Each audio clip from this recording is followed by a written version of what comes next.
Salut à tous et à toutes, aujourd'hui nous allons voir une vidéo présentation du Cyborg Sci-Tech V7 et d'une Razer Death Adder.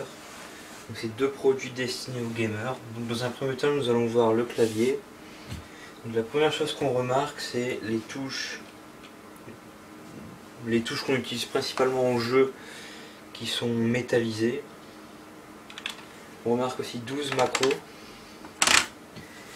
et un panneau de contrôle. Donc on va tout de suite voir les fonctionnalités de ce panneau de contrôle. Donc là on peut choisir d'allumer le rétroéclairage ou non. On a aussi un panneau pour régler le volume, mettre en muet, mettre play, mettre la chanson précédente, mettre la chanson suivante. Et ici on peut changer la couleur des diodes. Le champ rouge, champ vert.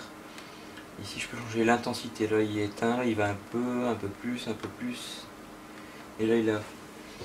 Donc ce clavier comporte deux modes, un mode bureautique et un mode gamer. Donc pour passer en mode gamer, on appuie sur le logo Cyborg, et là on peut voir qu'on peut régler chaque partie du clavier indépendamment. Par exemple si je veux mettre les macros en vert, je fais ça et les macros sont verts. Si je veux mettre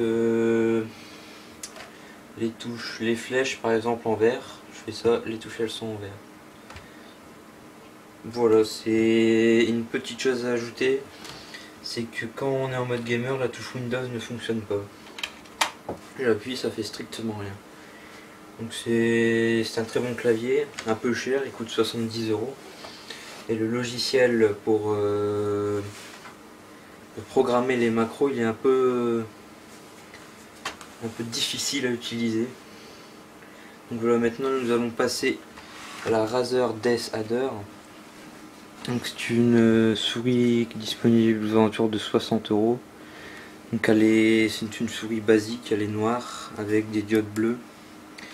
Elle a un DPI de 3500. Elle a deux boutons programmables via le logiciel fourni avec la souris.